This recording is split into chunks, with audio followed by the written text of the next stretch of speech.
Place there. Hi. Sorry. Those mics are tall. City West provides jobs and $1 million in revenue to the city of Prince Rupert. It also has a new CEO, Bill Craig, who has extensive background in communications. All candidates had the opportunity to meet with him and were given the chance to ask questions about people's concerns. Given the information I have heard, the answers that were given, I believe we should give him the opportunity with City West. He's only been here for 6 months, and I think we need to give him some time there. As we move forward, it's important to improve the flow of information regarding City West to the citizens of Prince Rupert. They are planning to put a question and answer section on their website and are eager to address the concerns and challenges that they face, as well as share their solutions with people as we move forward. Once people are given the opportunity to have their concerns addressed, I believe they will agree. Thank you. Ms. Jennifer Rice.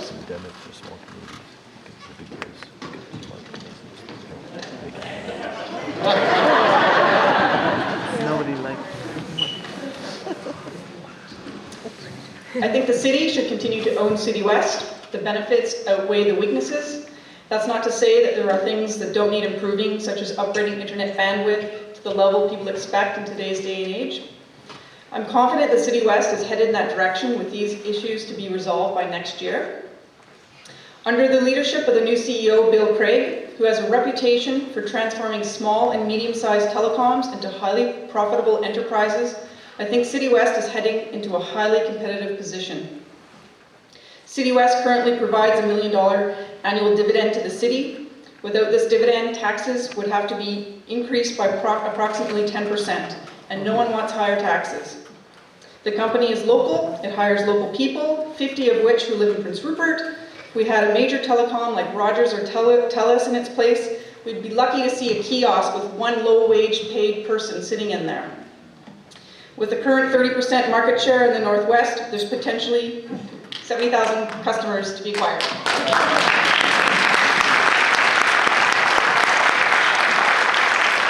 Mr. Rob Bell. We started a parade. Exactly.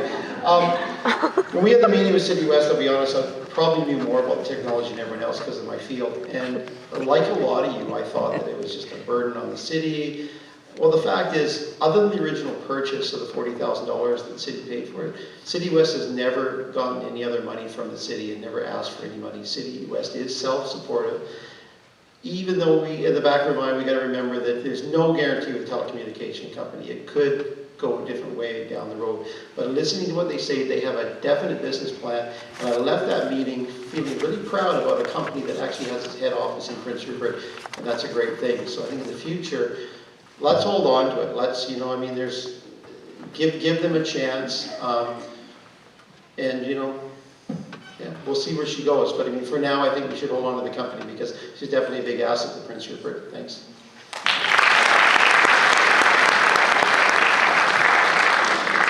Ms. Kathy Badura. Thank you. I am not going to disagree with the previous speakers. I am going to say that City West is a proud accomplishment for me. I was on the original council that made the decision to take it out of the hands of the city and place it under the auspices of a board of directors. It's a valuable service, not only to the city of Prince Rupert, but to the region. And what other city gets $1 million from a utility?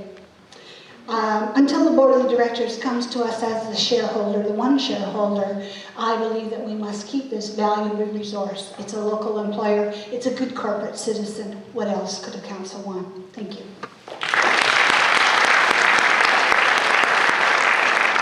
Ms. Anna Ashley. After a candidate information session with City West management, I have a much more positive outlook on the future of the company. I appreciate the more aggressive stance that the new management is taking. We get a $1 million dividend, and it's money that stays in our community. And I'm not convinced that selling it off would offset that revenue, which would mean a 10% tax increase, which is something that none of us want. The jobs that City West provides contributes over $1 million worth of payroll that stays in Prince Rupert. And I'd much rather that money be here than in the head office of another community or another company. But the people of Prince Rupert do have questions and concerns about City West, and they deserve the opportunity to have these addressed. We need to, as we move forward, find ways to address the challenges, alleviate the concerns, and engage the public regarding City West, something that's long overdue. Thank you. Mr. Jack Muselo. I have confidence in the City West Board of Directors and the senior management. And as the mayor, I've had an opportunity to talk to them more than the rest of the members of council who are essentially in the city on Monday nights every second week. The general manager has a wide and varied experience in telecommunications business. He continues to increase City West growth in the marketplace in the communities within our region. There are changes coming in the next few months to increase provisions for new retail equipment and better service, opportunities for better television and cellular communication services, and the bundling of telecommunications products. There's an opportunity to expand this company further as our region grows, and we're starting to see that growth in Kitimat. I support that with the present manager and the board of directors. Thank you. Mr. Nelson Kinney. Thank you. We have enough things that have left Rupert. We need City West. City West is a great income for our city, and it's owned by us. And finally, they are spreading out everywhere. They're helping Kitimat, Terrace, Smithers, everything. We're involved with the whole north. And finally, we are going to get cell service for us seniors, meaning me, between here and Terrace. Thank you.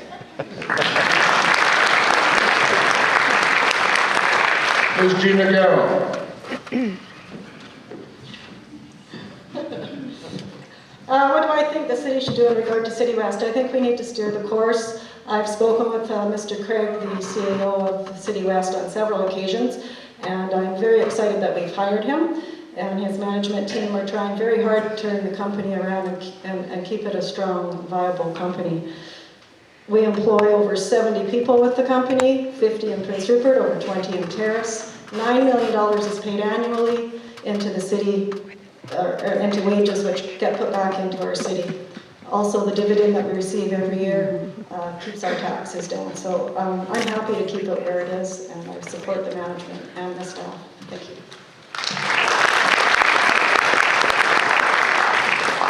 Mr. Crystal Holmes. 60 seconds.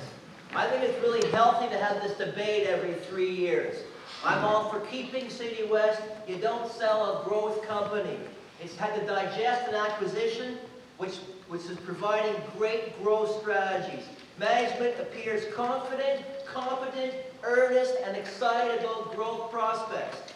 Management, let's see in 3 years if they have executed their growth strategy, which looks very exciting and looks like we're going to have extra revenues, getting extra margins from all the low-hanging fruit in Terrace. Keep it, it's going to make us a lot of bread.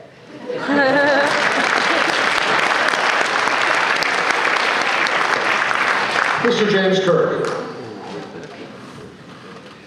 Well, ladies and gentlemen, I kind of think that we're all on the same page here. Yes, let's keep City West. They are employing a lot of individuals in Prince Rupert. Why get rid of something that's bringing us revenue? So with that, I just leave it. I'm hoping over the next 3 years it is profitable, it goes into the cash flow, and it keeps our taxes hopefully in line. Thank you. Mr. Dave McLean. My speech has been all used up. There's nothing more that I can say that changes anything that these folks have said, so I'm going to read you the only paragraph I got left. City West is an asset to the city. The only thing to do is to take advantage of the profits that are generated to improve the balancing of the city budget. It is a sound business decision to keep what is successful. I'm confident City West will be a successful asset for us for some time to come. When you elect me, I will not sell City West. Ms. Judy Carlick Pearson. James, a question. Question to everybody. Has anybody called TELUS and ever spoke to somebody? Ever? Spoke to someone other than a computer?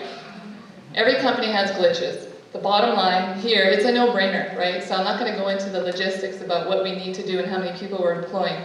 It's a no-brainer. We need to start celebrating the successes that we have as Prince Rupertites, rather than ridiculing and coming down on what the issues are. As a community, we could do this together. We need to keep our local businesses local, right? Like it's a no-brainer. We need to keep the health and success of local businesses regardless of the outcome. Telecom, whatever. We're going to be up to date with the technology very quickly. Be optimistic. Have faith and keep a positive outlook, because it's going to happen. Thank you. Thank you very much. Our second question from Mary Bartlett of CFNR. What are your ideas for moving the city forward economically? Mr. Gabe McLean.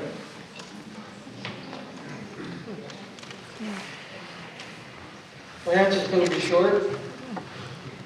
The only reason any city exists is on the strength of its industries.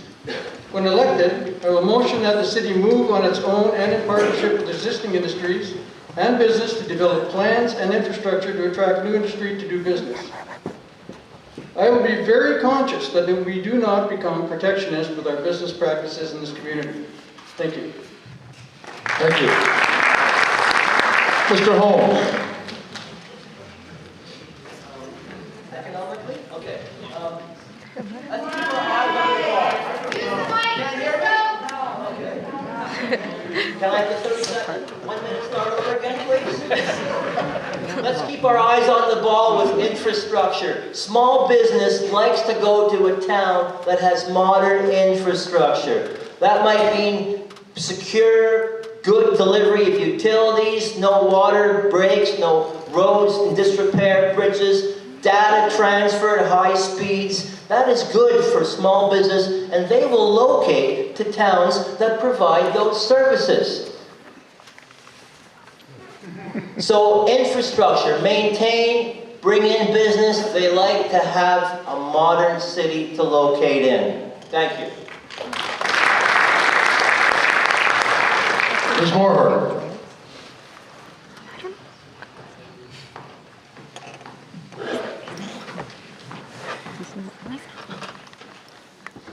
One thing that council needs to do is make better use of the Economic Development Office. We have a new Economic Development Officer that has been actively working to improve Prince Rupert's ability to collectively say we are open for business. We can use this office as a base to work with all stakeholders and business people in the community and our region and other levels of government in order to collectively take steps to improve our local economy. We need to identify what investors want and what we need to provide in order to attract them to our community. Then we need to work together to make those things happen. We can't just wait for people to come to us. We have to actively seek out those people and be able to show them that we have what they need. This includes making sure that we ensure that we provide training opportunities for our citizens so they are ready to take advantage of the job opportunities as they arise. Thank you. Ms. Rice.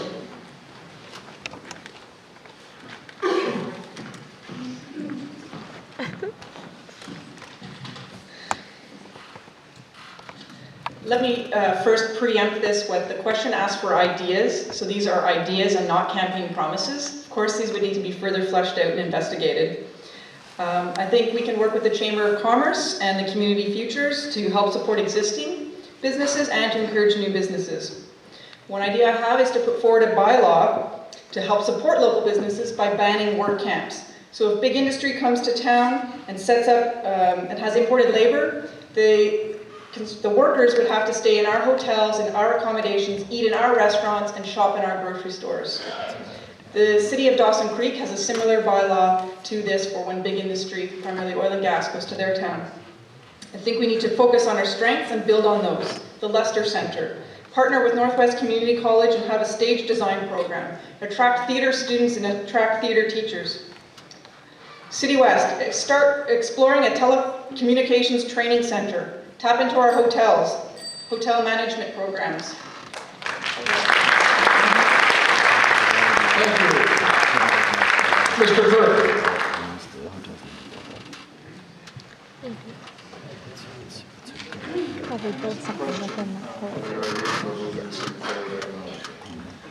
Well, once again, I think in order to do this, we have to have industry for our younger people. We have to be able to train our younger people, and with trades and whatever, we should be able to compete locally.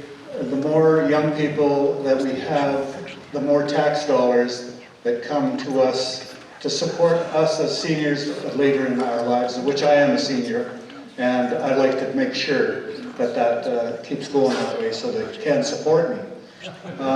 Once again, you know, we say we're open for business. Well, fair enough, we're open for business. Let's get business in here.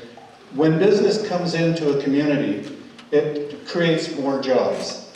To identify each job, I think is, once again, it's a guessing thing. All I know is, and what I've seen over the last 30 years, of how a city with prosperity and everything else that goes with it, once again, we're ding-a-ling. Thank you. Ms. Carly Pearson. I think that the first thing that we need to do is to look at the appeal of Prince Rupert and make Prince Rupert more appealing for families to move here, because regardless of our economy and the industries, families might not want to move here. And there's different aspects. Our education rates are somewhat lower than the rest of the province. Our unemployment rate is quite high. Our crime rate is quite high. We need to focus on those before people are actually going to want to come to Prince Rupert. And like Mr. James Kirk said, we need to hire local, we need to train local, we need to promote local. And keep it 100% local, right? And then from there, the people will start coming in. We build it, they will come. Thank you. Ms. Bedard. Thank you. I think of anything, one of the lessons learned in this past term was the Pinnacle Palette. The company presented to council, and then the community spoke out against the development. So I think the lesson learned is that this community, this council needs to consult with the residents about the development that you want in this community, where you want it located. And it's inherent that the people that are doing that development sit at that table. So a planning council that will engage all facets of this community, from youth to seniors, industry, small business, and retail. I believe that we have to go to you this time, because I think that we are like a community that is trying to drink out of a fire hose. We are going to have so much opportunity that we need to be prepared in advance so that we know what you want and not make an unwise decision. Thank you very much. Mr. Lewis.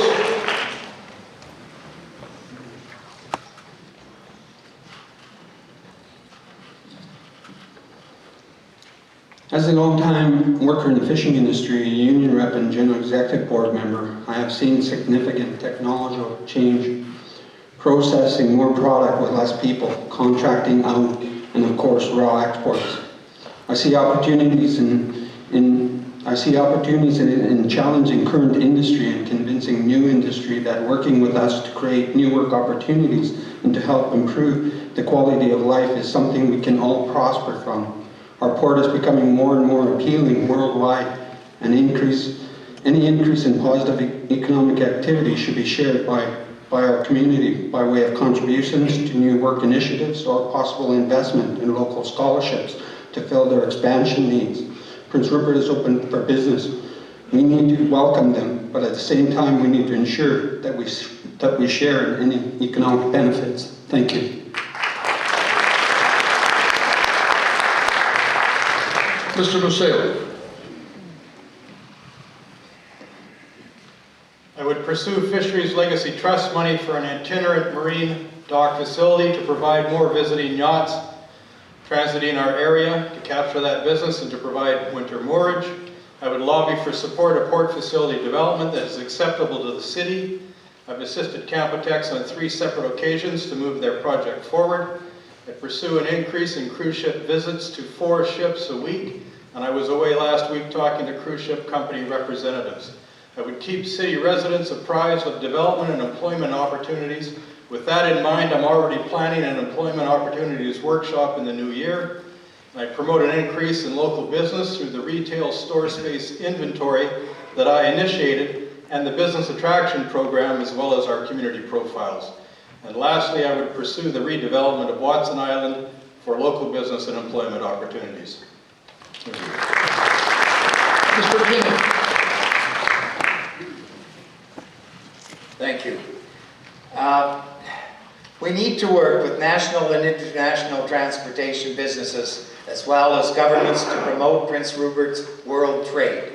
I had the privilege of being in China, and they are ready to come. They have the money. They want to spend it. Let's use it. We don't have to worry about money for a bridge. They'll build it. China is one of our key people to bring more industry and business, and we have to work with them to make our city economically moving forward in the future. And I also would like to say, I would love to see box stores come to Prince Rupert. Thank you. Ms. Torkelson.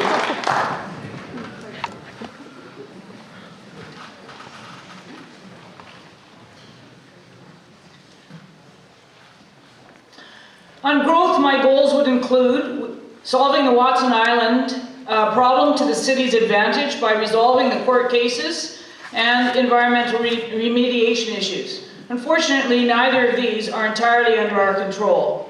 We should sell Watson Island after that for immediate industrial development, for jobs and taxes. We need to encourage economic diversity, not put all of our eggs in the port basket. We need to support the port and logistics jobs, but we also need to support fish processing, harvesting, wood processing jobs, tourism, service, and social service sectors. We need to encourage and facilitate local First Nations economic development with an eye to regional growth. We need to encourage industry to hire apprentices and to hire locally, and to ensure right from the get-go that development is environmentally and socially acceptable and sustainable. The city needs to develop a community waterfront plan, then work together with the port to ensure that everyone's needs are being met. I protest. This is just not long enough. Ms. Ashley. To move our city forward economically, we need to get Watson Island back on the tax roll. We need to encourage value-added manufacturing that keeps jobs here instead of shipping them overseas. We need to make use of incentives in encouraging business and industry startups. We need to work with our partners, whether that be public, private, regional, government. Partnerships and collaboration are the key to sustainable economic growth. We also need a comprehensive plan for retaining and attracting business. There are many tools out there that we can use to benchmark ourselves and determine our business vitality. Another key point moving forward is that we must address our infrastructure deficit. Companies want to locate in healthy, sustainable communities that provide the services and amenities that they and their employees want to enjoy quality of life. We must provide an environment that business and industry want to invest in, and then we need to go out and bring them here. Thank you. Mr. Valley. When I moved here in 1984, the only reason any of us ever went to Terrace was to go to Kmart and McDonald's. And this city's had a pushing away the box stores, and I know that's a bad word, but it does create jobs. And if you think it hurts places like Terrace, look behind Mr. Mike's and look at the strip mall. There isn't a vacant building in there. Go downtown. Prince Rupert, we have 40 vacant buildings. You know, we need to bring businesses like that to this town. Yes, they're not the high-paying jobs, but it'll help fill those vacant buildings downtown and get this town going again. Thanks. Ms. Gallo.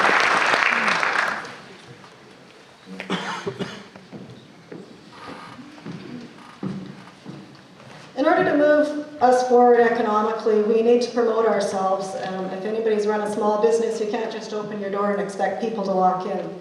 You need to partner with other groups, such as the Chamber of Commerce, the Port of Prince Rupert, go out and promote and celebrate what we have.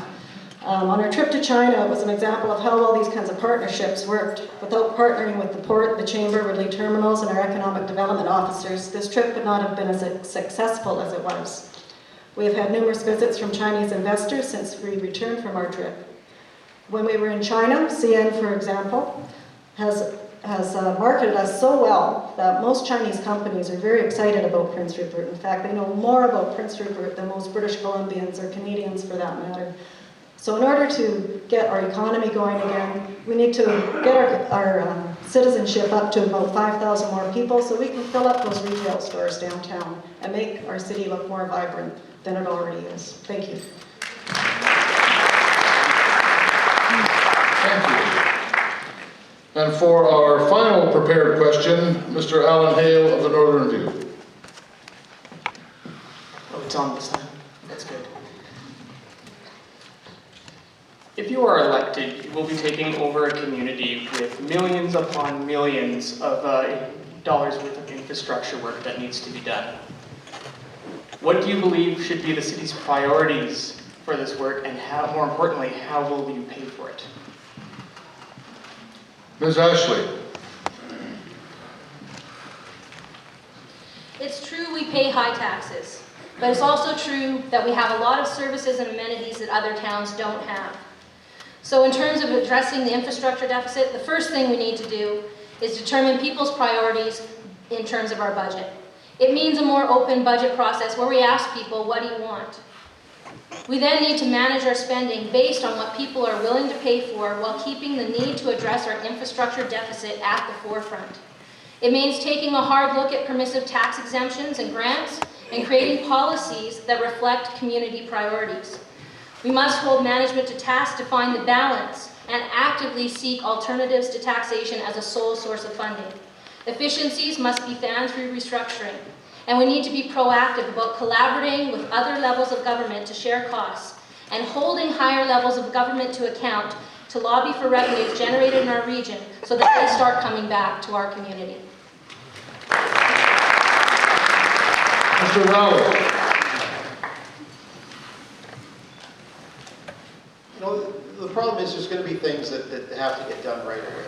And I'd love to say that we're not going to have to raise taxes, but you know, if certain things are going and we don't get these businesses in here, then that's going to have to happen. But that's why we have to work with the Port Authority and these other guys to get them going and see what help we can do for them to get this going. If our streets cave in, what's it going to cost us to fix it? It's a total disaster. And that's why we just got to be open for business, and we've got to, you know, work with these people and get people in there.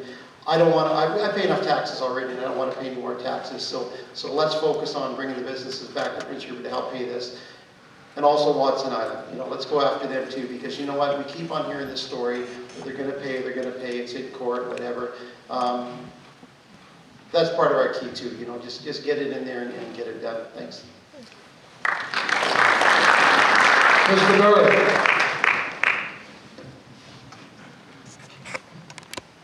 A while ago, we consulted with you in regards to the quality of life. And each and every one of you came out and said protective services. Make us feel safe, secure. Give us the services, recreation, golf course, that make our lives a comfort place that we can return to after work. Taxation is almost like living and breathing, except when people don't pay them.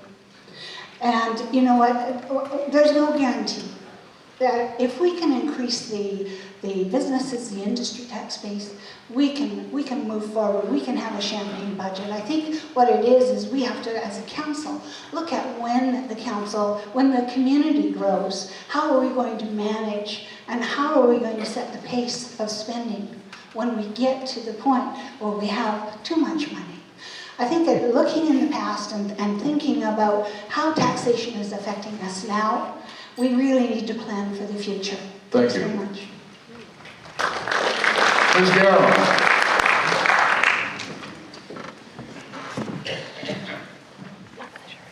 These are huge, huge challenges, not just facing the city of Prince Rupert, but cities all over North America. Downloading from provincial and federal governments has caused us to put things on the back burner because we are having to pay for other things like extra hiring for staff for the RCMP, offices for extra money for transit fees to the provincial government.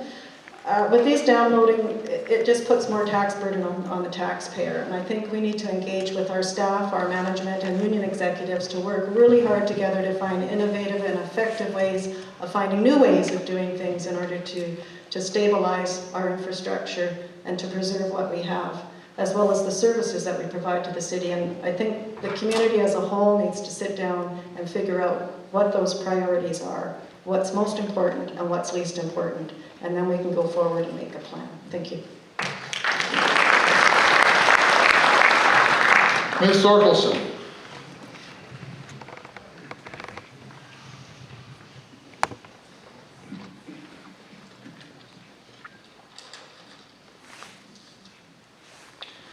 Prince Rupert taxes have been increased solely to cover the loss of the pulp mill revenue and to keep up with the cost of living. These are our taxation infrastructure problems. Our infrastructure was built for 15,000 or 18,000 people when we had a good industrial tax base, and that tax base is gone. We can only tax property as a city, and only 8% of national tax revenues flow through to local governments. The downloading of federal and provincial costs that Gina just talked about without the accompanying funding. What are our solutions? Well, senior governments need to flow taxes through to municipalities. We need to attract major industry, port expansion, or a Campotech-sized project would bring in an extra $4 to $6 million in taxes, and we can borrow to solve our infrastructure problem. I favor a holding the fort approach for the next council term, raise taxes to cover what we need to operate the city while working to attract major industrial projects. If we are forced to make major capital expenditures, I commit to a borrowing referendum.